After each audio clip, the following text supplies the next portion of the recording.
વિદ્યાર્થી મિત્રો કેમ છો બધા? ગયા પીરિયડની અંદર આપણે વનસ્પતિના મુખ્ય જે 3 ભાગો છે એની સરસ મજાની સમજૂતી પૂરી કરી છે. આ 3 ભાગો જેમને અનુક્રમે આપણે મૂળ, પ્રકાંડ અને પર્ણ તરીકે ઓળખાવીએ. વિદ્યાર્થી મિત્રો આપણે પ્રકરણ નંબર 5 વનસ્પતિના બાહ્યાકાર વિદ્યાનો અભ્યાસ કરી રહ્યા છે. મારો કહેવાનો મતલબ છે બેટા, બહારથી જે અંગોને જોઈ શકાય અને બહારથી જેનો આપણે અભ્યાસ કરી શકીએ એની જ ચર્ચા હાલ આપણે કરી રહ્યા છીએ. પાઠ ચાલુ કર્યો ત્યારે આપણે સમજૂતી આપેલી બેટા કે વનસ્પતિના શરીરમાં મૂળ, પ્રકાંડ અને પર્ણ એના સામાન્ય અંગો છે, જ્યારે પુષ્પ એક પ્રજનન અંગ છે અને બીજ અને ફળ એ ફલનની પ્રક્રિયાને પરિણામે સર્જાયેલા અંગો છે, માટે આપણે એમને ફલોત્તર અંગ તરીકે ઓળખીએ છીએ. તો આજે લેક્ચરમાં આપણે સરસ મજાની સમજૂતી પુષ્પની રચનાનો આપણે અભ્યાસ કરીશું. બરાબર છે? તમને કેટલાક પુષ્પોના નમૂના લાવ્યો છે એ પણ બતાવીશ, એટલે તમને સરસ મજાનો ખ્યાલ આવી જશે. મેં બોર્ડ ઉપર તમારી સમજ માટે એક સરસ મજાની આકૃતિ દોરી છે, લાક્ષણિક પુષ્પના ભાગો દર્શાવતી આકૃતિ. વનસ્પતિના જે પુષ્પ છે એ પુષ્પમાં કયા કયા ભાગો આવેલા હોય એની પણ હું તમને થોડી વાર પછી સમજૂતી આપું છું. પણ એ પહેલા આપણે થોડીક શરૂઆત કરીએ. પુષ્પ કોને કહેવાય, અથવા તમને કોઈ પુષ્પની વ્યાખ્યા પૂછી બેટા, તો આપણે એવું લખી શકીએ કે પુષ્પ એ વનસ્પતિમાં લિંગી પ્રજનનના, બરાબર છે, લિંગી પ્રજનનના હેતુ માટે, લિંગી પ્રજનનની જે આખી પ્રક્રિયા છે, લિંગી પ્રજનનના હેતુ માટે અતિ રૂપાંતરિત જે પ્રરો છે, અતિ રૂપાંતરિત પ્રરો, બરાબર, કે જેને હવે આપણે શું કહીએ તો કે સાહેબ જેને પુષ્પ તરીકે ઓળખવામાં આવે.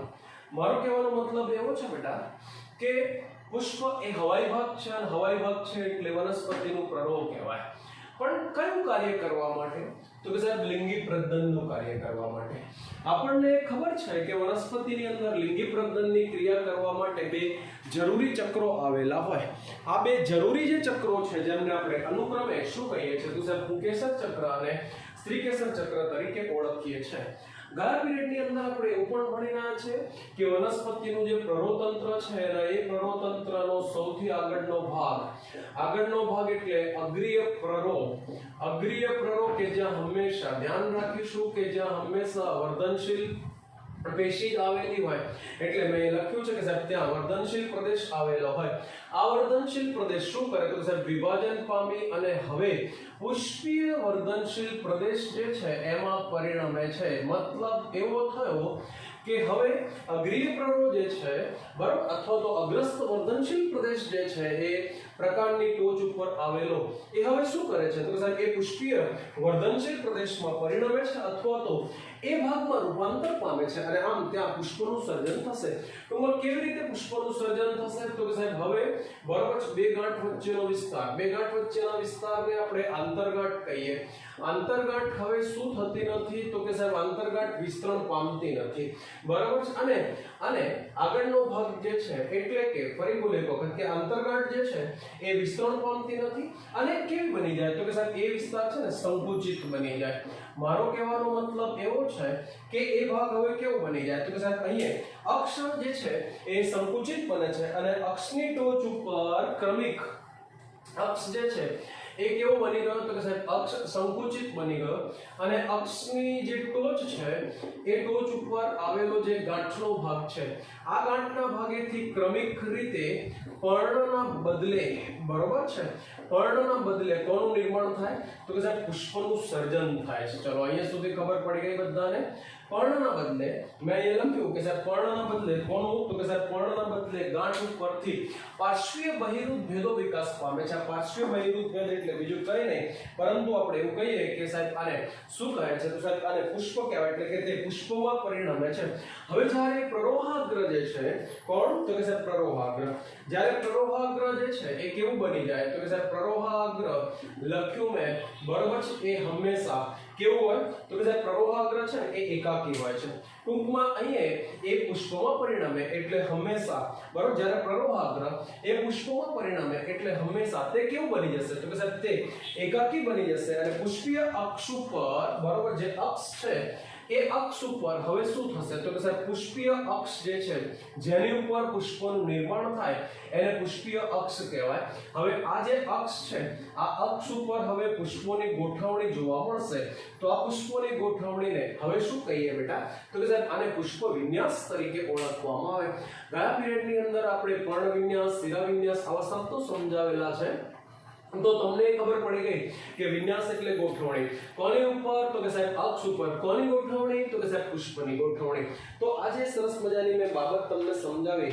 આ બાબત જે તમને મેં સરસ મજાની આઈડિયા આપ્યો એટલે તમને હવે ખબર પડી ગઈ કે આમ એવું કહી શકાય કે સાહેબ વનસ્પતિ જે છે એ વનસ્પતિના બરાબર પ્રકારની જે ટોચ છે બરાબર એકાદ નમૂનો તમને બતાવો એટલે તમને ખ્યાલ આવશે કે પુષ્પીય કલિકાના વર્ધનશીલ બિંદુનો ઉપયોગ પુષ્પીય ભાગોના નિર્માણ માટે થાય છે તમે જુઓ તો આ એક તમને મેં આખા અક્ષ સાથેનો ભાગ તોડીને બતાવ્યો છે તો તમને દેખાશે અહીંયા બરાબર છે તો આ બરાબર પ્રરોહા અગ્ર છે દેખાય છે તો આ પ્રરોહા અગ્ર છે પુષ્પીય વર્ધનશીલ પ્રદેશમાં શું થઈ ગયો છે પરિણમી ગયો છે અંકુચિત શંકુ અક્ષ વાળો ભાગ સંકુચિત બની ગયો છે આંતરગાંઠો વાળો ભાગ બરોબર છે વિસ્તરણ પામશે નહીં અને આની ઉપર બરફ શું સર્જાય તો કે સાહેબ પુષ્પ સર્જાય ટૂંકમાં અક્ષ કેવો બની જાય તો કે સાહેબ પુષ્પીય અક્ષ એ હંમેશા એકાકી બની જાય અને એની ઉપર પુષ્પનું સર્જન થાય આવી જ બીજી એક અક્ષ બતાવો એટલે તમને જરા ખ્યાલ આવે કે સાહેબ શું કહેવા માંગે છે સરસ મજાની સમજૂતી ચલો દેખાય છે તો આ આખો પ્રકારનો ભાગ છે એની શાખા છે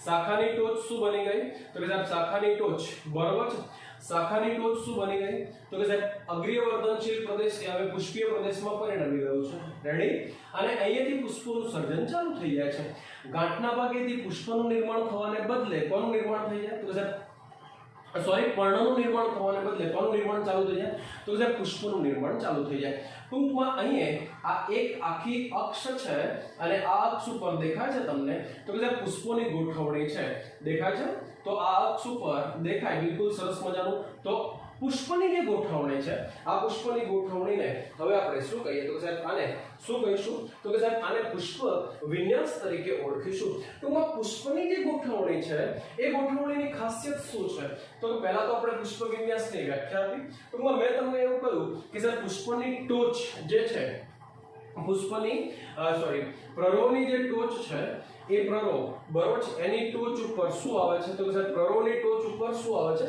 તો કે સાહેબ પુષ્પો આવે છે પણ અહીંયા આ જે ટોચ જે છે બરાબર એની ઉપર ફરી બોલે તો ટોચનો ભાગ શું થયો તો કે સાહેબ પ્રરોહની ટોચ ઉપર પુષ્પો આવે એટલે ટોચનો ભાગ શું થયો તો સાહેબ ટોચનો ભાગ પુષ્પમાં પરિણમે કે પછી સતત શું કરે છે તો સાહેબ સતત વિકાસ પામતો રહે છે પ્રરોહની ટોચ ઉપર પુષ્પો આવે છે બરાબર છે કે પછી બરાબર આ ટોચનો ભાગ સતત શું કરે છે તો કે સાહેબ સતત વિકાસ પામતો રહે છે એને આધારે હવે આપણે પુષ્પવિન્યાસ જે છે એ પુષ્પવિન્યાસના આવા કેટલા તો કે સાહેબ આવા બે પ્રકાર આપીએ બે પ્રકાર કયા કયા છે બેટા તો બે પ્રકાર જેમાં એક પ્રકારને આપણે નામ આપીશું તો આને કહીએ અપરિમિત પુષ્પ વિન્યાસ અને બીજો પ્રકાર કયો છે તો કે સાહેબ બીજો પ્રકાર જેને આપણે પરિમિત પુષ્પ વિન્યાસ તરીકે ઓળખી શકીએ તો ચલો કેટલા પ્રકાર આપ્યા મેં પુષ્પ વિન્યાસના કીધા છે કોને કીધા છે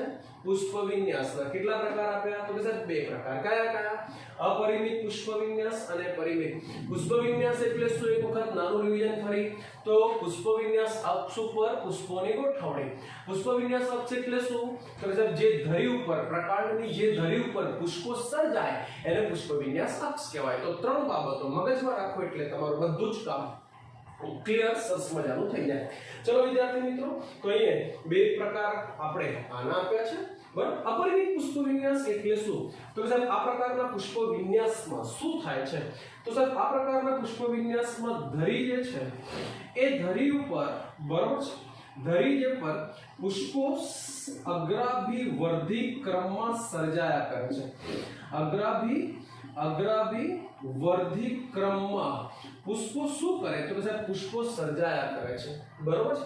પ્રરોની ટોચ જે છે એ પ્રરોની ટોચ પુષ્પમાં પરિણમતી નથી, ટોચ પુષ્પમાં ન પરિણમતી નથી, બરોબર છે। ટોચ ઉપર પુષ્પ ના આવે, ટોચ ઉપર પુષ્પ ના આવે એટલાનો મતલબ શું થયો તો કે ટોચ ઉપર અગ્રવર્ધનશીલ પેશી છે, અગ્રસ્થ વર્ધનશીલ પેશી છે, એટલે એ સતત શું કરશે વિભાજન પામશે અને એની ઉપર મેં શું કહ્યું તો કે સાહેબ એની ઉપર અગ્રાભિવર્ધી ક્રમમાં શું થાય છે તો સાહેબ અગ્રાભિવર્ધી ક્રમમાં પુષ્પો સર્જાયા કરે છે।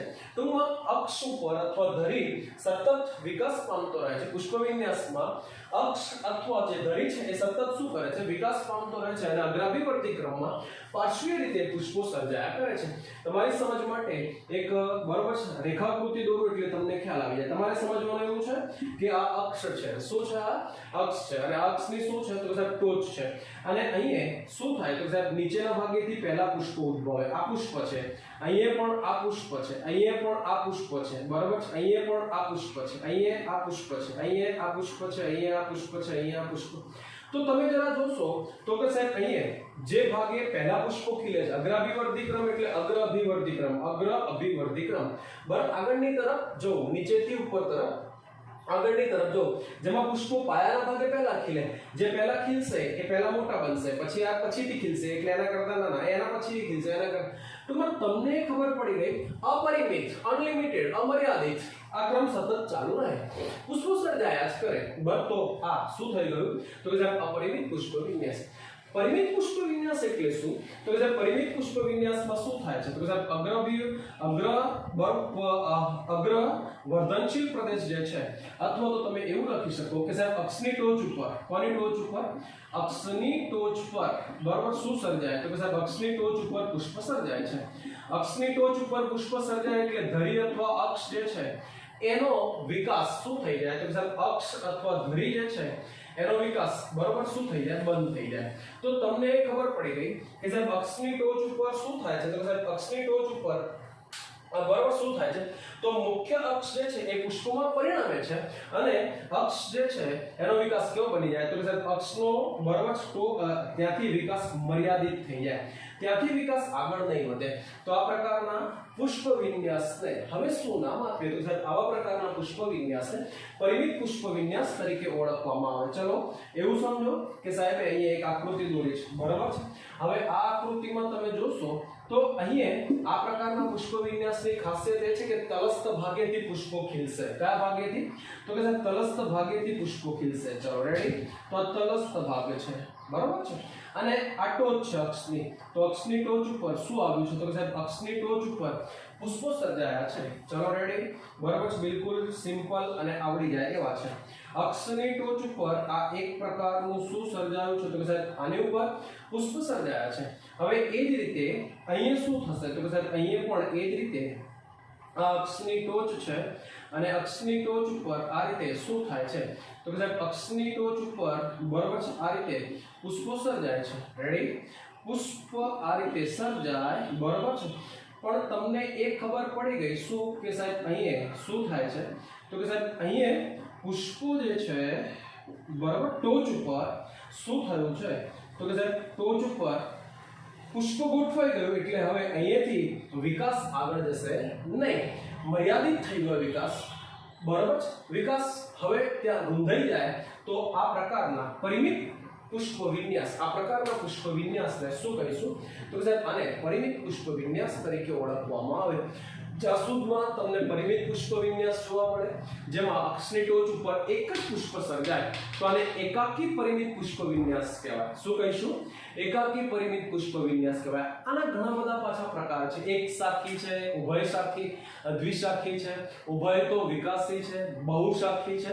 એ જ રીતે અપરિમિતની અંદર પણ ઘણા બધા પ્રકાર છે। મેં જે દોર્યો છે આને શું કહેવાય તો સાહેબ કલગી પ્રકારનો અપરિમિત, પાછો શુકી છે, પાછો નીલમ શુકી છે, બરાબર। એ જ રીતે છત્રક પ્રકારનો, સબક પ્રકારના, તો આવા ઘણા બધા પ્રકારના પુષ્પ વિન્યાસ બરાબર જેનાથી આપણે બરાબર પરિચિત બનીએ, પણ આપણા સિલેબસમાં છે નહીં એટલે આપણે ખાલી નામથી બરાબર શું થઈશું તો સાહેબ નામથી પરિચિત થઈશું।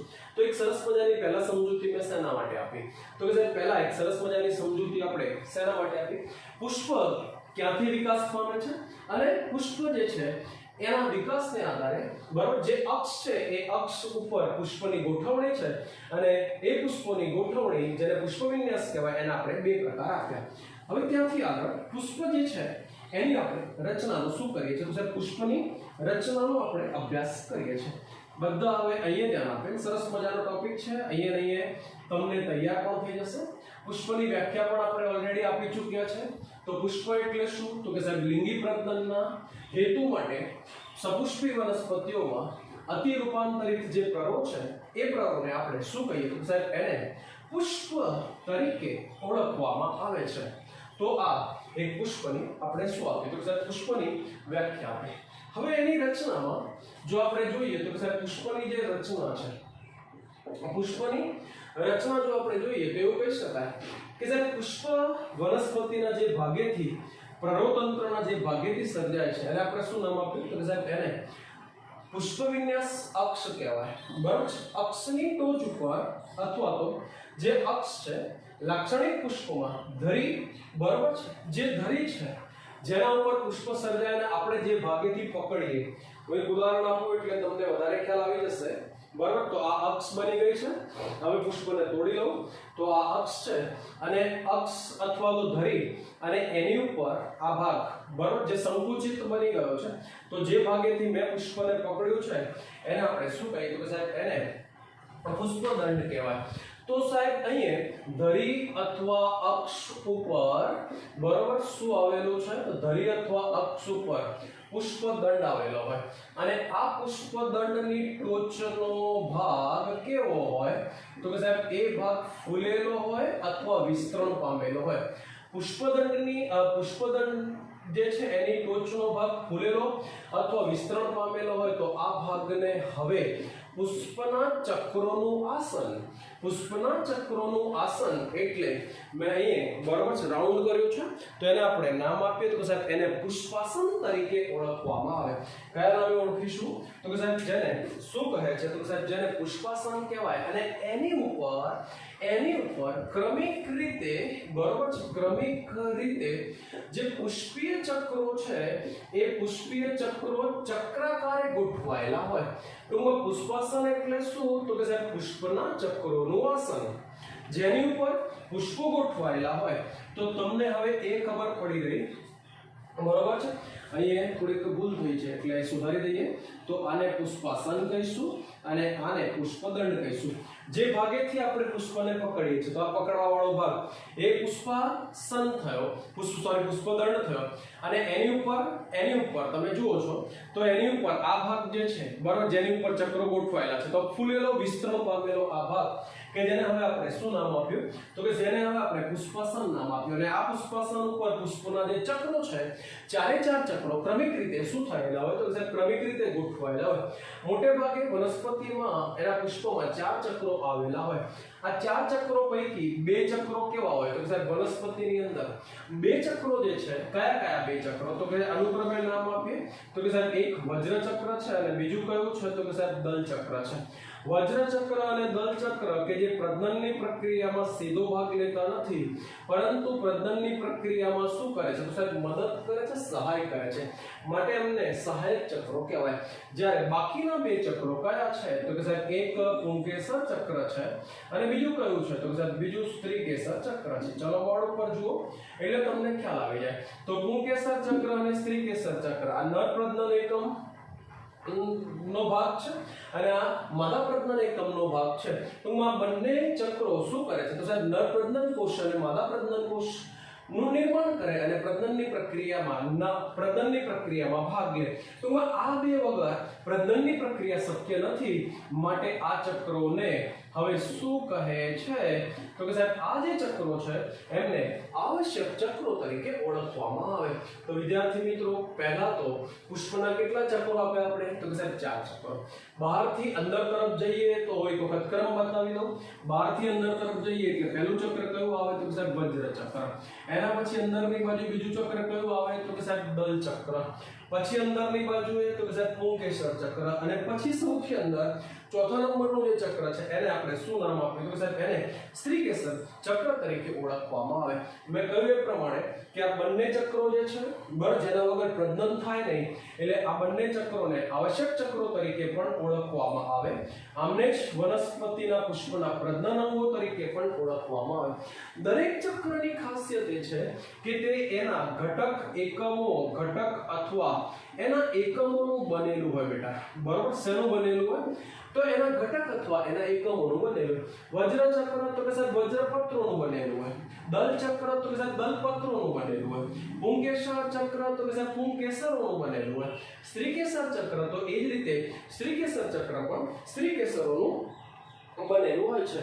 તો પહેલા અનુક્રમે આપણે આ રીતે એક એક સમજૂતી તમને આપી તો એક સરસ મજાનો આઈડિયા તમને પહેલા પુષ્પના જે ચક્રો છે એ પુષ્પના ચક્રોમાં તમને એક સરસ મજાની સમજૂતી ખબર પડી ગઈ. ચલો આવડી જશે. તો પુષ્પના ચક્રો કેટલા બેટા? તો ફરી એક વખત મારી સાથે બોલો, 4 ચક્રો. બે કયા? તો કે સાહેબ વજ્ર ચક્ર અને દલ ચક્ર. આ બંને પ્રજનનમાં સીધો ભાગ ના લે પણ મદદ કરે, એટલે આમને શું નામ આપ્યું તો સાહેબ સહાયક ચક્રો. બાકીના બે તો કે સાહેબ પુંકેસર અને સ્ત્રીકેસર ચક્ર. બરાબર, આમના વગર પ્રજનન જ ન થાય, એટલે એ પ્રજનન અંગો છે માટે આપણે એને શું નામ આપ્યું તો સાહેબ એને આવશ્યક ચક્રો તરીકે ઓળખવામાં આવે. ચલો આવડી જશે. કેટલીક વનસ્પતિના પુષ્પો એવા પણ છે કે જેમાં શું થાય છે તો કેટલીક વનસ્પતિના પુષ્પો એવા પણ છે કે જેમાં બરોબર છે સ્ત્રીકેસર ચક્ર અને પુંકેસર ચક્ર જે છે, સ્ત્રીકેસર ચક્ર અને પુંકેસર ચક્ર જે છે બંનેને છૂટા ના પાડી શકાય. તમે જોશો અહીંયા તો આ બરોબર છે લાલ કલરના અને લીલા કલરના અલગ અલગ છે. અહીંયા પણ તમે જોશો, હું થોડી વાર પછી ડિટેલમાં સમજાવું છું. બરાબર છે, જે લીલા કલરના છે એ શું છે તો કે સાહેબ એ વજ્રપત્રો છે, અને ગુલાબી પાંદડીઓ જે છે, લાલ પાંદડીઓ જે છે એ દલપત્ર. તો તમને બંને બહુ સ્પષ્ટ દેખાય છે. બરાબર છે, પણ કેટલીક વનસ્પતિના પુષ્પો એવા છે કે જેમાં પુંકેસર વજ્રપત્ર અને દલપત્ર જે છે એમને છૂટા ના પાડી શકાય, એમને જુદા ના પાડી શકાય. એટલે અંડરલાઈન કરો, ચોપડીમાં તમને મળશે કે લીલી જેવી જે કેટલીક વનસ્પતિઓ એવી છે કે જેમાં શું બેટા તો કે વજ્ર ચક્ર અને દલ ચક્ર બરાબર છે એમને જુદા પાડી શકાતા નથી. બંને એકમો એકબીજામાં ભળી ગયેલા હોય, બંનેને છૂટા ના પાડી શકાય, જુદા ના પાડી શકાય, એટલે એમને શું કહે છે તો કે સાહેબ એમને પરિપુષ્પ ચક્ર તરીકે ઓળખવામાં આવે. કયા નામે ઓળખીશું બેટા? તો આને પરિપુષ્પ ચક્ર તરીકે ઓળખવામાં આવે. વનસ્પતિનું નામ બધા લીલી જોઈ હશે, વ્હાઈટ કલરના પુષ્પ આવે. બરાબર છે, લાંબી વ્હાઈટ કલરની પાંદડી હોય, નાનો સરખો છોડ થાય. પછી બધાએ બોગનવેલ જોયું હશે. હું હમણાં ફોટો બતાવું, સોરી ફોટો ક્યાં રૂબરૂ એક નમૂનો બતાવું તો તમને ખબર પડશે. તો બોગનવેલ એમાં પણ તમને પરિપુષ્પ જ જોવા મળે, અને પરિપુષ્પ વડે રચાતા ચક્રને શું કહીએ તો સાહેબ એને પરિપુષ્પ ચક્ર કહેવાય. બરાબર, ચલો મારી સામે જો બધા, તો બધાને ખબર જ છે કે આ શું છે તો સાહેબ આ બોગનવેલ છે. દેખાય છે? હવે બોગનવેલમાં તમે બરોબર ધ્યાનથી જોશો તો આ પુષ્પ નથી બેટા, આ પુષ્પ છે જ નહીં. એ શું છે હું થોડી વાર પછી સમજાવું છું. પણ તમે જોશો તો એમના વડે ઢંકાયેલું પુષ્પ અંદર છે. હવે જે ભાગ પકડીને મેં બતાવ્યો એ પુષ્પ છે. દેખાય છે? આમાં ક્યાંય વજ્ર ચક્ર કે દલ ચક્ર જેવું કંઈ અલગ ના હોય, એટલે આ પરિપુષ્પનું ઉદાહરણ છે. કોનું ઉદાહરણ છે? પરિપુષ્પનું. તો વિદ્યાર્થી મિત્રો, મેં એક સરસ મજાની સમજૂતી તમને અહીંયા પરિપુષ્પ ચક્ર શું છે એના માટે એક સરસ મજાની સમજૂતી આપી. વનસ્પતિનું જે પુષ્પ છે બેટા, એ પુષ્પની અંદર આપણે શું કરીએ છીએ તો જે પુષ્પ છે એ પુષ્પોના આપણે જુદા જુદા પ્રકારો આપી શકીએ છીએ. જુદી જુદી બાબતોને આધારે આપણે વનસ્પતિના જે પુષ્પો છે એ પુષ્પોના શું કરીએ છીએ તો સાહેબ એના આપણે આવા જુદા જુદા પ્રકારો આપીએ છીએ.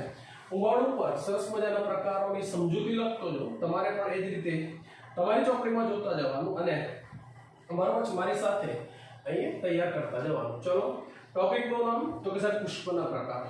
હું સમજાવું છું એક એક કરીને. સરસ મજાના પ્રકારો છે. પહેલો પ્રકાર કયો છે તો સાહેબ પહેલો પ્રકાર જે છે, બોર્ડ ઉપર બધાનું ધ્યાન, પુષ્પના પ્રકાર.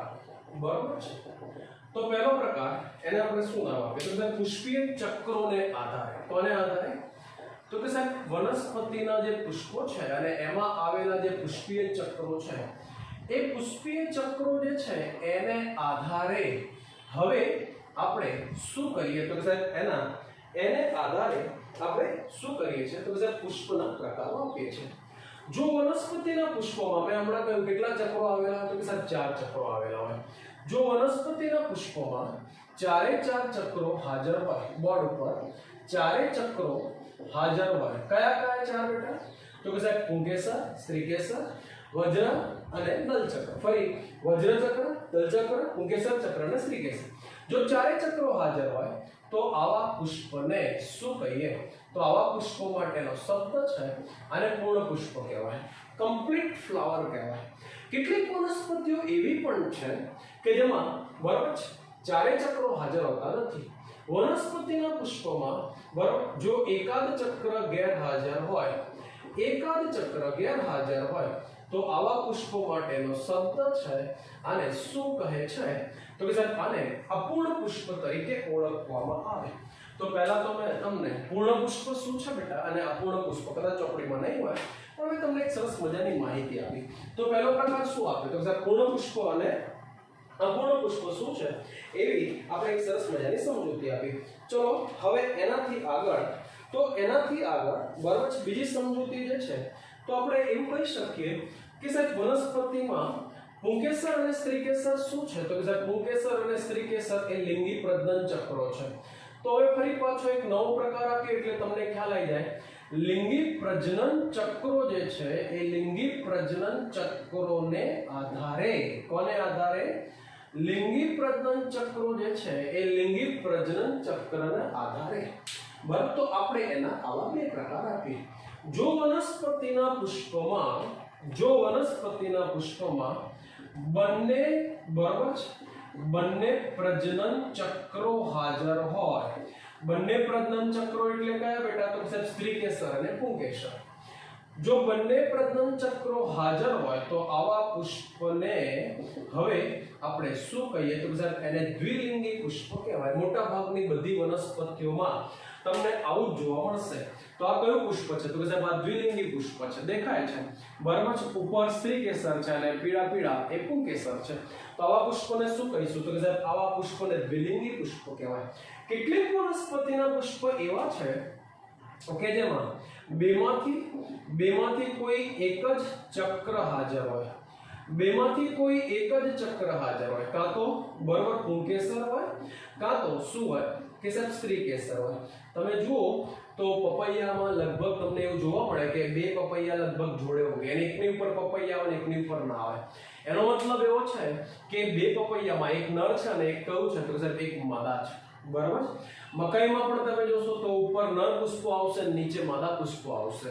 તો તમે એવું કહી શકશો કે સાહેબ બેમાંથી કોઈ એક જ ચક્ર હાજર હોય, કાં તો પુંકેસર હોય કાં તો સ્ત્રીકેસર હોય, તો આવા પુષ્પ માટેનો શબ્દ છે આને એક લિંગી પુષ્પ તરીકે ઓળખવામાં આવે। તો મેં ઉદાહરણ સાથે સમજાવ્યું બરાબર, કાં તો પુંકેસર કાં તો સ્ત્રીકેસર એટલે પુષ્પનો પ્રકાર શું થયો બેટા તો સાહેબ એક લિંગી। જો બંને આવેલા હોય તો પુષ્પનો પ્રકાર શું થયો તો સાહેબ દ્વિલિંગી અથવા આના માટેનો બીજો પણ એક શબ્દ છે આને ઉભય લિંગી પુષ્પ તરીકે પણ ઓળખવામાં આવે। તો એક મેં સરસ મજાની ફરી પાછી તમને અહીંયા સમજૂતી આપી। બટ જો અહીંયા એકલિંગી પુષ્પ હોય, કયું પુષ્પ બેટા એકલિંગી, જો પુષ્પ એકલિંગી હોય અને એમાં પણ ફરી પાછા તમે પ્રકાર આપી શકો છો।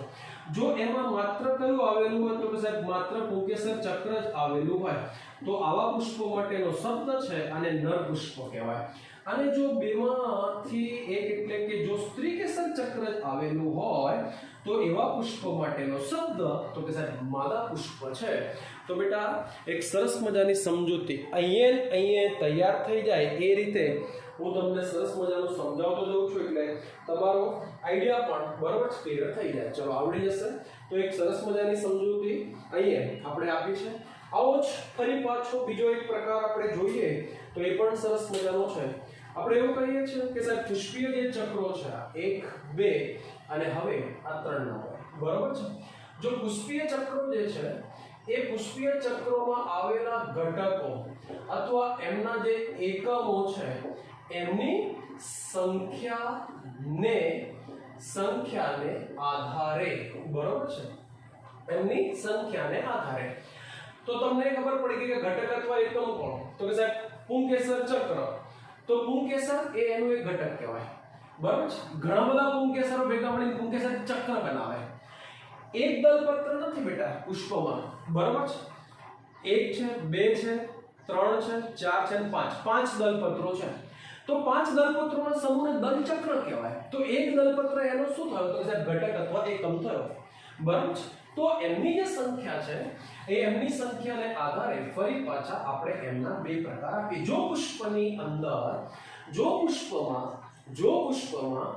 જો ઘટક અથવા એકમોની જે સંખ્યા છે બરાબર છે, જો એ સમાન હોય, મોટા ભાગના ચક્રોમાં એમની સંખ્યા સમાન હોય, તો આવા પુષ્પને હવે શું કહીએ? તો સાહેબ એને સમાવયવી પુષ્પ કહેવાય. સમઅવયવ ઘટક બોલો, એકમ બોલો અથવા અવયવ બોલો, બધું જ સરખું છે. એક અવયવ, એક દલપત્ર. જો ઘટક અથવા એકમોની જે સંખ્યા છે અથવા અવયવોની સંખ્યા સમાન હોય તો એને સમાવયવી પુષ્પ તરીકે ઓળખવામાં આવે. અને જો સમાન ન હોય, બરાબર, એકમોની સંખ્યા સમાન ન હોય, ઘટકોની સંખ્યા સમાન ન હોય, તો આવા પુષ્પ માટેનો શબ્દ છે અને વિષમ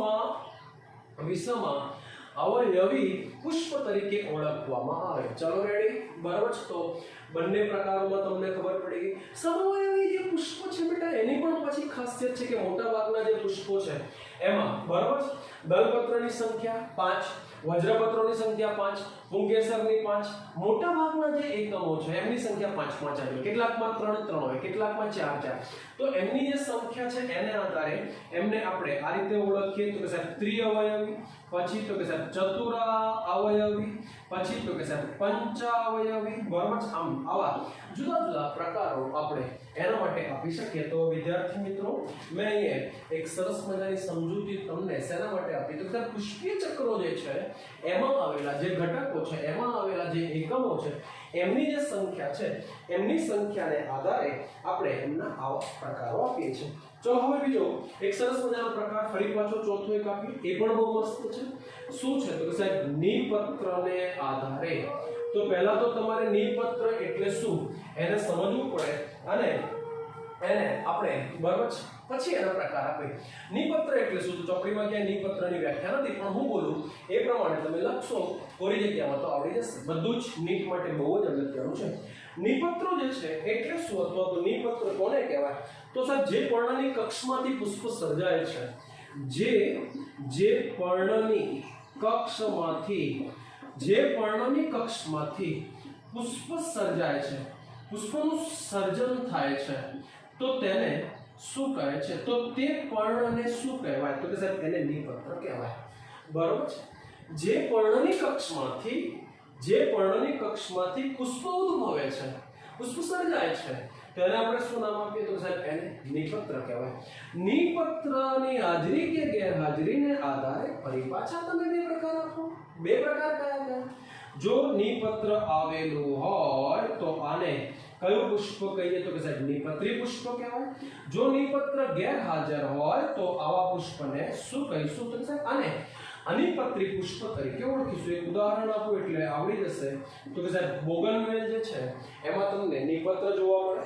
બરોબર છે. તો બોગનવેલ એમાં નિપત્ર અને ગલતોરો જે છે એમાં તમને કોઈ જગ્યાએ નિપત્ર જોવા નહીં મળે. તો ગલતોરો એ અનિપત્રનું ઉદાહરણ કહેવાય. કોનું ઉદાહરણ કહેવાય? અનિપત્રનું. ચલો મારી તરફ ધ્યાન આપો. બરોબર છે. તમને નિપત્ર શું છે એ પણ હું સમજાવી દઉં એટલે તમને ખ્યાલ આવી જાય. બરોબર છે. આ બોગનવેલ નામની વનસ્પતિ છે. ચરતા પ્રાણીઓની સામે રક્ષણ આપવા માટે આની પાસે કાંટા હોય, જે આપણે પ્રકાંડના કાર્યમાં બેટા ભણી રહ્યા છીએ. ચલો અહીંયા જરા ધ્યાનથી જુઓ. બરોબર છે. અહીંયા પુષ્પ ક્યાં છે? તો કે પુષ્પ આ જે સફેદ કલરનું દેખાય જેને મેં ખુલ્લું કર્યું છે, આ પુષ્પ છે. અને એની કક્ષમાં આ જે રંગીન ભાગ છે એ પુષ્પ નથી બેટા, એ પુષ્પનો ભાગ પણ નથી, એ પર્ણ છે. પણ પર્ણ રંગીન બની ગયું છે. બસ ફરક એટલો છે, પર્ણ ગુલાબી બની ગયું છે. તો આ શું થયું? તો કે સાહેબ આ નિપત્ર. તોડીને બતાવો એટલે તમને વધારે સ્પષ્ટ થઈ જશે. બરોબર છે. ફરી એક વખત. તો આ શું છે? બરોબર, જેને મેં પકડી રાખ્યું છે એ તો કે સાહેબ એ નિપત્ર છે. અને અહીંયા જે ઉગેલું છે એ શું છે? તો કે સાહેબ એ પુષ્પ છે. તો જે પર્ણની કક્ષમાં, તો આ પર્ણ છે અને પર્ણની કક્ષમાંથી પુષ્પ સર્જાયું છે. તો આ પર્ણ છે, જે પર્ણની કક્ષમાંથી પુષ્પ સર્જાય તો એને નિપત્ર કહેવાય. જો નિપત્રની હાજરી હોય તો નિપત્રી પુષ્પ, ના હોય તો અનિપત્રી પુષ્પ. તો આ પણ એક સરસ મજાનો મેં તમને પ્રકાર સમજાવ્યો. હવે બહુ ઇન્ટરેસ્ટિંગ બાબત છે, બહુ જ ઇન્ટરેસ્ટિંગ બાબત છે. કોને આધારે? તો કે સાહેબ સમમિતિને આધારે. પાંચમો પ્રકાર કોને આધારે? તો કે સાહેબ સમમિતિ જે છે એ સમમિતિને આધારે આપણે ફરી પાછા પુષ્પના બે પ્રકાર ભણીએ છીએ. કેટલા પ્રકાર ભણીએ? બે પ્રકાર. એક પ્રકાર કયો છે? તો કે સાહેબ આને નિયમિત પુષ્પ કહેવાય, અને બીજો પ્રકાર કયો છે? તો કે સાહેબ આને અનિયમિત પુષ્પ કહેવાય. તમને એમ લાગે છે આવા બધા શબ્દો પુષ્પ માટે આટલા બધા પ્રકારો છે, આટલું બધું પુષ્પની અંદર આવે છે? બિલકુલ પણ સહેલું છે. તમે જોશો અને તમારી ચોપડીમાં ભણશો તો પણ તમને આવડી જશે. બહુ કંઈ કન્ફ્યુઝન નથી. ચોપડીમાં જો નિયમિત અને અનિયમિતની વ્યાખ્યા આપેલી છે એટલે તમને આવડશે. જ્યારે કોઈ પણ પુષ્પ જે છે, કોઈ પણ પુષ્પના કેન્દ્રમાંથી પસાર થતી જે ત્રિજ્યા છે, કોઈ પણ પસાર થતી કોઈ પણ ત્રિજ્યામાં જો પુષ્પને કાપવામાં આવે તો બે સરખા ભાગોમાં એને વિભાજિત કરી શકાય. ઓછા એને બે સરખા ભાગોમાં શું કરી શકાય? તો સાહેબ વિભાજિત કરી શકાય. બરાબર. તો આપણે એવું કહી શકીએ તો સાહેબ આને શું કહીએ? તો સાહેબ આને નિયમિત કે પછી અર્ય પુષ્પ તરીકે ઓળખવામાં આવે. ફરી બોલી તો પણ એ પહેલા તમારે આને આ રીતે સમજવું છે. બરાબર છે? પહેલા સમજી લઈએ અને પછી આગળ વધીએ તો જ મજા આવશે.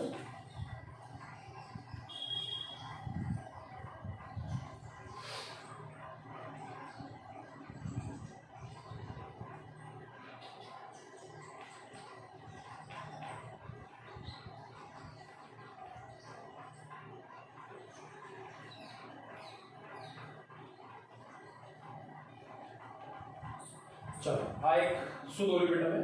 તો એક પુષ્પ દોર્યું છે. શું વ્યાખ્યા આપી આપણે? કે સાહેબ પુષ્પના કેન્દ્રમાંથી પસાર થતી જે ત્રિજ્યા છે, બરાબર, ફરી બોલું, પુષ્પનું જે કેન્દ્ર છે એ પુષ્પના કેન્દ્રમાંથી પસાર થતી કોઈ પણ ત્રિજ્યામાં જો પુષ્પને વિભાજિત કરવામાં આવે અથવા તો જો પુષ્પ જે છે એને બરાબર ત્રિજ્યામાં બે સરખા અર્ય ભાગોમાં વિભાજિત થઈ શકે તો એવા પુષ્પને શું કહીએ? તો કે સાહેબ એવા પુષ્પને આપણે નિયમિત પુષ્પ કહેવાય. તો આ પુષ્પની આ એક ત્રિજ્યા છે, જરા જોજો એટલે તમને ખ્યાલ આવશે. બરાબર.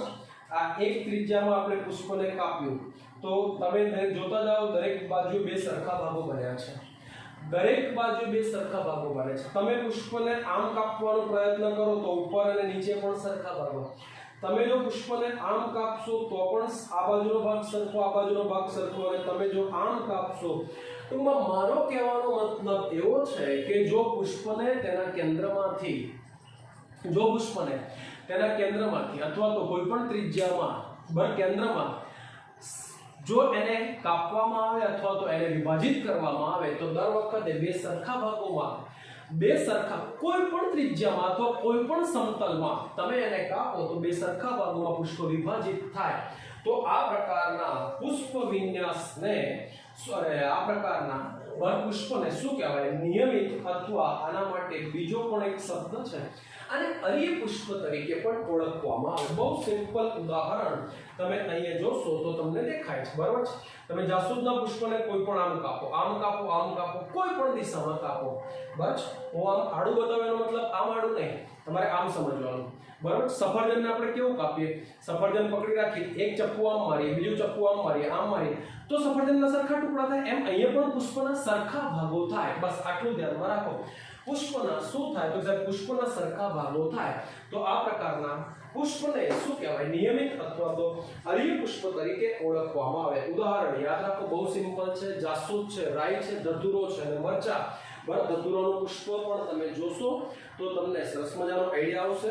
બરાબર. આ ધતુરો છે અને તમે એને જો કાપવાનો પ્રયત્ન કરો તો પણ તમને મળશે, આઈડિયા આવી જશે. તો આ એક સરસ મજાનો પ્રકાર. ઉદાહરણ કયા યાદ રાખીએ આપણે? તો કે સાહેબ રાઈ છે, પછી ધતુરો છે, પછી જાસૂદ છે અને એ જ રીતે મરચા. ચલો આવડે. તો આ નિયમિત પ્રકાર થયો. જો પુષ્પને બરાબર એક જ ત્રિજ્યામાં બધી નહીં, એક જ ત્રિજ્યામાં કાપતા બરાબર બે સરખા ભાગોમાં વિભાજિત થાય તો આ પ્રકારના પુષ્પને અનિયમિત પુષ્પ તરીકે ઓળખવામાં આવે. કયા નામે બેટા? તો કે સાહેબ અનિયમિત પુષ્પ કહેવાય. બધી ત્રિજ્યામાં નહીં, મોટા ભાગના જે કઠોળ વર્ગની વનસ્પતિઓ છે આપણી ચોપડીમાં ઉદાહરણ છે વાલ છે, વટાણા છે, બરોબર, ગુલતોરો છે ને ગુલમોહર. તો વાલ વટાણા બસ બેટા બધા જ વાલ વટાણા ગુલતોરો અને ગુલમોહર, બરોબર છે. આ બધા જ ઉદાહરણ બેટા બધા ગોખી નાખવાના છે. કારણ એ કે ચાલુ વર્ષે આના પછીનો ટોપિક હું જ્યારે સમજાવીશ ત્યારે નીટમાં 2 પ્રશ્નો પછીના પેરેગ્રાફમાંથી પૂછાયા છે. એટલે 2020 ની અંદર આ ટોપિકમાંથી પ્રશ્નો પૂછાયા ઉદાહરણ. તો બધા ગોખી નાખવાના છે. પણ પહેલા આપણે આને સમજી લઈએ, બરાબર. તો હું અહીંયા એક શું દોરું છું, તો અહીંયા એક વટાણાનું પુષ્પ દોરું છું. એટલે તમે જરા સમજશો તો તમને આઈડિયા આવશે કે સાહેબ શું કહેવા માંગે છે. ચલો, આ શું દોર્યું મેં? તો સાહેબ આ વટાણાનું પુષ્પ છે. રેડી? ઓકે. હવે તો આ વટાણાનું પુષ્પ આ રીતે તમે જુઓ એટલે તમને ખ્યાલ આવી જશે, બરાબર છે. ચલો, હવે આ પુષ્પને હું વિભાજિત કરું તો હું આમ વિભાજિત કરીશ, બરાબર છે. એને જો હું એક જ ત્રિજ્યામાં ઊભું કાપીશ તો 2 સરખા ભાગ થશે, ઓબ્વિયસલી થશે. પણ જો બીજા સમતલમાં કે બીજી ત્રિજ્યામાં આવું જો અને કાપવા જાઉં તો નેવર. હું બીજા સમતલમાં કે બીજી ત્રિજ્યામાં એને કાપવા જાઉં તો નહીં. એક જ ત્રિજ્યામાં કે એક જ સમતલમાં પુષ્પને કાપતા 2 સરખા ભાગોમાં જ વિભાજિત થાય તો એને અનિયમિત પુષ્પ કહેવાય. પણ જો પુષ્પને કોઈ પણ ત્રિજ્યામાં કે કોઈ પણ સમતલમાં કાપતા દરેક વખતે 2 સરખા ભાગોમાં વિભાજિત થાય તો એને નિયમિત કે હરિપુષ્પ તરીકે આપણે ઓળખીએ. તો આ એક પ્રકાર હતો બેટા, એ પણ મેં તમને સરસ મજાનો સમજાવ્યો, બરાબર છે. એક પ્રકાર હજુ બાકી છે, પુષ્પાસન બીજાશય અને સ્થાનને આધારે, તેને હવે આપણે જોઈએ, બરાબર છે.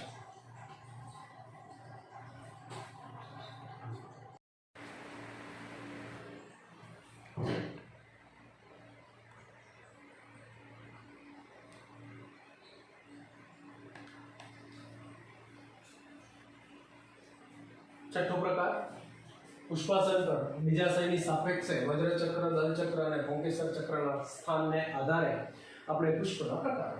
અગાઉ આપણે 5 પ્રકારો ભણ્યા અને હવે આ જે પ્રકાર છે તો પુષ્પાસન જે છે કે જે પુષ્પના ચક્રોનું આસન છે એના ઉપર બીજાશય બાકીના ચક્રોની સાપેક્ષે ક્યાં ગોઠવાયેલું છે એને આધારે આપણે પુષ્પના શું આપીએ તો સાહેબ પુષ્પના પ્રકારો આપીએ. વિદ્યાર્થી મિત્રો, આપણે એવું કહી શકીએ કે સાહેબ પુષ્પાસન ઉપર બીજાશય કોનો ભાગ છે બેટા? તો આપણને ખબર હોવી જોઈએ, બરાબર છે. અહીંયા સાહેબે બીજાશય દોર્યો છે. બીજાશય કોનો ભાગ છે? તો સાહેબ બીજાશય સ્ત્રીકેસરનો ભાગ છે. એટલે કે બીજાશયની સાપેક્ષે બાકીના પુષ્પીય ચક્રો એટલે કોણ? તો કે સાહેબ વજ્રચક્ર છે, દલચક્ર છે અને એ જ રીતે કોણ છે? તો કે સાહેબ પુંકેસર ચક્ર, બરાબર છે. એમના સ્થાન ક્યાં છે એને આધારે હવે ફરી પાછા આપણે પુષ્પના શું કરીએ તો કે સાહેબ પુષ્પના આવા 3 પ્રકારો આપીએ. કેટલા પ્રકારો આપીએ? તો કે સાહેબ 3 પ્રકારો આપીએ. કયા 3 પ્રકારો? તો પહેલો પ્રકાર જે છે એને આપણે નામ આપીશું તો આને અધોજાયી પુષ્પ કહેવાય, બરાબર છે. બીજો પ્રકાર જે છે એને આપણે નામ આપીએ તો આને પરિજાયી પુષ્પ કહેવાય અને ત્રીજો પ્રકાર જે છે એને હવે આપણે નામ આપીએ તો આને ઉપરીજાયી પુષ્પ તરીકે ઓળખવામાં આવે. વિદ્યાર્થી મિત્રો, અત્યાર સુધી આપણે 5 પ્રકાર ઓલરેડી આપી ચૂક્યા છીએ અને હવે આ નવો પ્રકાર, બરાબર છે, કે પુષ્પાસન ઉપર આ પુષ્પનું આસન છે, દરેક જગ્યાએ આ પુષ્પાસન છે, દરેક જગ્યાએ આ પુષ્પાસન છે, આ પુષ્પાસન છે, આ પુષ્પાસન છે. તો પુષ્પના સ્થાનને પુષ્પાસન ઉપર બીજાશય ક્યાં ગોઠવાયેલો છે? બાકીના ચક્રોની સાપેક્ષે. તો આને આધારે આપણે પુષ્પના કેટલા પ્રકારો આપ્યા? તો સાહેબ 3 પ્રકારો આપ્યા. દરેકના નામ ઉપરથી જ ખબર પડી જાય. અધો એટલે નીચે, ઉપરી એટલે ઉપર અને બરાબર પરિજાય એટલે પરિઘ પ્રદેશ કેન્દ્રમાં. તો તમને પહેલા એ ખબર પડી જાય પહેલા કેટલા પ્રકાર આપવાના? તો સાહેબ 3 પ્રકાર, બરાબર છે. અધોજાયી પુષ્પ, પરિજાયી પુષ્પ અને ત્રીજો ભાગ કીધો તો સાહેબ ઉપરીજાયી પુષ્પ. તો અહીંયા તમને આવા 3 પ્રકારની માહિતી મેં પહેલા આપી. ચલો, પહેલો પ્રકાર આપણે ભણીએ તો સાહેબ અધોજાયી પુષ્પ એટલે શું? તો કે આ પ્રકારના પુષ્પની અંદર આ પહેલી આકૃતિ જે મેં દોરી થોડી છે એ અધોજાય પુષ્પ માટેની છે। આ પુષ્પ, આ પ્રકારના પુષ્પની ખાસિયત એ છે કે તમે બરોબર ધ્યાનથી જોશો તો તમને ખબર પડશે કે સાહેબ પુષ્પાસન છે ને એ કેવા આકારનું બને, તો સાહેબ શંકુ આકારનું બને। મંદિરની ઉપર જે મુગટ હોય, બરોબર છે, જે ઘુમટ હોય, અથવા મંદિર કે મસ્જિદની ઉપર તમે જોશો તો ઉપરની ટોચ હોય, અણીદાર હોય, એને આપણે ઘુમટ કે મુગટ તરીકે ઓળખીએ। તો ફરી પાછો આપણી ચોપડીમાં અંડરલાઈન કરો તો સાહેબ અધોજાય પુષ્પ જે છે એ અધોજાય પુષ્પની ખાસિયત એ છે કે સાહેબ પુષ્પાસન શંકુ આકારનું બની જાય, અને આને કારણે છે ને, આને કારણે બીજાશય ક્યાં ગોઠવાય, તો સાહેબ બીજાશય એ ઉપર ગોઠવાય, બરોબર, બીજાશય ઉપર ગોઠવાય, અને બરોબર આને કારણે બીજાશય ઉપર ગોઠવાય માટે બાકીના ચક્રો, બાકીના કોણ બેટા, તો કે સાહેબ બાકીના ચક્રો એટલે વજ્ર ચક્ર, દલ ચક્ર અને પુંકેસર ચક્ર એ નીચેથી વિકાસ પામે, બરોબર, અથવા નીચેથી વિકાસ પામે અથવા નીચે ગોઠવાય। દેખાય છે તમને બરોબર આકૃતિમાં જોશો તો કે સાહેબ પુષ્પાસન બરોબર શંકુ આકારનું બની ગયું છે આ રીતનું, અને અહીંયા બીજાશય એની ઉપર ગોઠવાયું છે, બાકીના ચક્રો નીચેથી વિકાસ પામ્યા છે। આ વજ્રપત્ર છે, આ દલપત્ર છે, રંગીન મોટી પાંખડી, અને આ બરોબર બીજાશયની નીચેથી કોણ છે, તો સાહેબ પુંકેસર ચક્ર છે। તો આવા પુષ્પને હવે આપણે શું નામ આપીએ, નીચેથી વિકાસ પામે, નીચે માટેનો શબ્દ અધો, એટલે આવા પુષ્પને શું કહીએ બેટા, તો સાહેબ આવું જે પુષ્પ છે એને અધોજાય પુષ્પ તરીકે ઓળખવામાં આવે। કયા નામે ઓળખવામાં આવે, અધોજાય પુષ્પ તરીકે ઓળખવામાં આવે। અને બરોબર તમે જોયું કે બીજાશય ઉપર ગોઠવાયું છે એટલે આવું બીજાશય શું બોલાય, તો કે સાહેબ આને ઉચ્ચસ્થ બીજાશય તરીકે પણ ઓળખવામાં આવે। તો વિદ્યાર્થી મિત્રો ખૂબ જ સિમ્પલ હતો પહેલો પ્રકાર, અને યાદ રાખીશું, બરોબર છે। ઉદાહરણ તરીકે તો કે સાહેબ રાઈ છે, ધતુરો છે, પછી રીંગણ છે, અને બહુ ફેમસ વનસ્પતિ ચાઇના રોઝ, અથવા તો આને આપણે શું કહીએ તો કે સાહેબ જાસૂદ। તો આ ચાર વનસ્પતિના ઉદાહરણ આપણે એની અંદર યાદ રાખીશું, ગોખી નાખીશું, બરાબર, એટલે તમને તમારું કામ થઈ જાય। ચલો ખૂબ સરસ પહેલો પ્રકાર મેં સમજાવ્યો, બિલકુલ સિમ્પલ યાદ રાખીશું, નામ નિર્દેશન કરવાની હવે જરૂર નથી, કારણ કે અત્યાર સુધી આપણે બે લેક્ચરમાં ભણ્યા, બરાબર। આ શું છે તો કે સાહેબ સ્ત્રીકેસર, અને એનો કયો ભાગ છે તો સાહેબ બીજાશય છે। પછી આ શું છે તો કે પુષ્પાસન, જેની ઉપર ચક્રો ગોઠવાયા છે, પુષ્પના ચક્રોનું આસન એટલે પુષ્પાસન, બરાબર છે। પછી આ સૌથી નીચે, સૌથી બહાર તો કે સાહેબ વજ્ર ચક્ર, આદલ ચક્ર, અને આ પુંકેસર, તમને બધી જ આકૃતિમાં આવું દેખાય છે। બીજો પ્રકાર બહુ સરસ મજાનો, તો કે સાહેબ પરિજાય પુષ્પ એટલે શું, તો કે સાહેબ આ પ્રકારના પુષ્પની અંદર પુષ્પાસન છે ને બેટા, બરાબર, ચોપડીમાં કેટલીક બાબતો નથી એવી હું લખું છું એટલે તમને ખબર પડી જાય। પુષ્પાસન કેવું બને તો કે સાહેબ બિંબ આકારનું બને, સંકુચિત બની જાય, અને આમ મધ્યમાં અથવા તો કેન્દ્રમાં ગોઠવાઈ જાય, પુષ્પાસન આવું બિંબ આકારનું બને, ચપટું બની જાય, બરોબર, ચપટું અને સંકુચિત બની જાય, આમ મતલબ પ્લેટ જેવું, રકાબી જેવું બની જાય, આમ પહોળું બને, પહોળું કે ચપટું બને। તો આવું જે પુષ્પાસન છે, બરાબર, આવું પુષ્પાસન ફરી બોલી વખત, તો આ પ્રકારના પુષ્પમાં પુષ્પાસન કેવું બને છે તો બિંબ આકારનું સંકુચિત બને, અને આમ પુષ્પાસન જે છે કેન્દ્ર અથવા તો મધ્યમાં ગોઠવાઈ જાય, બરાબર। એટલે જે પુષ્પાસન જે છે એ પુષ્પાસનનો જે પરિઘ પ્રદેશ છે, કયો પ્રદેશ છે, પરિઘ પ્રદેશમાંથી જ બરાબર બાકીના જે ચક્રો છે એ બાકીના ચક્રો શું કરે છે તો કે સાહેબ બાકીના ચક્રો વિકાસ પામે છે, અથવા એવું પણ કહી શકાય કે સાહેબ મધ્યમાં બીજાશય ગોઠવાયો છે તો બાકીના ચક્રો પણ મધ્યમાંથી જ વિકાસ પામે છે અથવા તો ગોઠવાય છે। તો આવા પુષ્પને પરિઘ ઉપરથી ગોઠવાય તો તમે જોશો આ બે આકૃતિઓ બંને સેમ છે, ખાલી થોડોક ફેરફાર કરીને આપણે બતાવ્યો છે। તો તમે જુઓ કે સાહેબ આ રીતે આખું પુષ્પાસન છે, પુષ્પાસન આટલું બધું લાંબુ કરેલું બતાવેલું છે, દેખાય છે અહીંયા સુધી આ પુષ્પાસન, બરોબર ધ્યાનથી જુઓ તો કે સાહેબ બીજાશય પણ મધ્યમાં અને કેન્દ્રમાં છે, દેખાય છે અહીંયા પણ, અને આમ શું થયું છે તો કે સાહેબ પુષ્પાસનના પરિઘ ઉપરથી ચક્રો ગોઠવાયા છે, પુષ્પાસનના પરિઘ એટલે પરિજાય પુષ્પ કહેવાય, ઓકે। અને આવા પુષ્પોમાં જ્યાં બીજાશય ગોઠવાયું છે ત્યાં ચક્રો પણ ત્યાં જ ગોઠવાયા છે, મધ્યમાં જ ગોઠવાયા છે, તો આવા પુષ્પને શું કહીએ તો સાહેબ આવું જે પુષ્પ છે એને એને પરિજાયી પુષ્પ તરીકે ઓળખવામાં આવે. અને બીજાશય પણ ત્યાં જ ગોઠવાય છે એટલે અહીંયા આવું જે બીજાશય છે આવા બીજાશયને હવે બહુ અગત્યનું નામ લખીએ તો આવા બીજાશયને અડધું બરાબર ઉપર અડધું નીચે એટલે મધ્યમાં.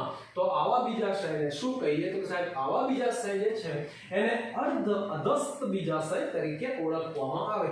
વિદ્યાર્થી મિત્રો આના ઉદાહરણ જોઈએ તો ઉદાહરણ એક એક કરીને બોલો એટલે ખબર પડી જાય. ગુલાબ, ગલદોરો છે, આલુનું વૃક્ષ છે અથવા આલુ વૃક્ષ અને જરદાળુ. તો ફરી પાછું બોલું તો કે ગુલાબ છે, પછી આના જેવી જ બીજી વનસ્પતિ કઈ છે તો કે સાહેબ ગલદોરો છે, બરોબર છે, આલુ વૃક્ષ કહેવાય અને આલુ વૃક્ષ નામની એક વનસ્પતિ એમાં આવું પુષ્પ હોય, અને બીજું છે જરદાળુ. બેટા આ ટોપિક બહુ સહેલો છે અને ભાર મેં એટલા માટે આપ્યો છે ચાલુ વર્ષે નીટની અંદર બરાબર જરદાળુ નીટની અંદર પૂછાયેલો પ્રશ્ન નીટ 2020 માં અધસ્ત બીજાશય ધરાવતું ઉદાહરણ સાચું પસંદ કરો. જરદાળુ અથવા અંગ્રેજીમાં પ્લમ કહેવાય. શું કહેવાય આને? પ્લમ. આપણી ચોપડીમાં જરદાળુ લખ્યું છે, નીટમાં પ્લમ આવો શબ્દ આવ્યો એટલે બધા જ અંગ્રેજી નામો ગુજરાતીની સાથે પણ આપણે યાદ રાખીશું. તો નીટની અંદર 2020 માં પૂછાયેલો પ્રશ્ન છે. ચલો બીજો પ્રકાર જો બેટા, ત્રીજો પ્રકાર તો સાહેબ આને ઉપરી જાય પુષ્પ કહેવાય. બહુ સિમ્પલ, બહુ સરસ મજાનો. તો આ પ્રકારના બીજાશયમાં થાય શું તો કે સાહેબ આ પ્રકારનું જે બીજાશય છે એ આ પ્રકારના પુષ્પ જે છે એમાં પુષ્પાસન શું કરે છે તો કે સાહેબ પુષ્પાસન એ બીજાશયને ઘેરીને ગોઠવાઈ જાય. બીજાશયને શું કરે તો સાહેબ સંપૂર્ણપણે ઘેરી લે, એને ઘેરીને ગોઠવાઈ જાય, એને આવૃત થઈ જાય. બરોબર આકૃતિ જોશો એટલે તમને ખ્યાલ આવશે. તો આ રહ્યું બીજાશય. નીચેથી પુષ્પાસને શું કર્યું છે તો સાહેબ આખા બીજાશયને ઘેરી લીધું છે અને અહીંયા સુધી ગોઠવાઈ ગયું છે. બરાબર, એટલે આને કારણે શું થયું તો સાહેબ બીજાશય નીચે ગયું, પુષ્પાસન ઉપર આવ્યું અને ઉપરથી ચક્રો વિકાસ પામે છે. ઉપરથી ચક્રો વિકાસ પામે તો હવે આને શું કહીએ તો સાહેબ આને ઉપરી જાય કહેવાય. શું કહેવાય તો સાહેબ આને ઉપરી જાય કહેવાય. ફરી બોલું એક વખત તો સાહેબ આ પ્રકારના પુષ્પોમાં પુષ્પાસન જે છે શું કરે છે તો સાહેબ પુષ્પાસન જે છે એ બીજાશયને શું કરે છે તો સાહેબ બીજાશયને સંપૂર્ણપણે ઘેરીને ગોઠવાઈ જાય. આને કારણે બીજાશય નીચે ગોઠવાય, અધસ્ત બની જાય, ઉપર બરાબર બાકીના ચક્રો ઉપરથી વિકાસ પામે. પુષ્પાસન ઉપર ગયું છે, ઉપરથી વિકાસ પામે એટલે આવા પુષ્પને ઉપરી જાય પુષ્પ કહેવાય. અને બીજાશય કેવું બની ગયું તો કે સાહેબ બીજાશય હવે કેવું બની ગયું તો કે સાહેબ અધસ્ત બની ગયું છે. કેવું બની ગયું?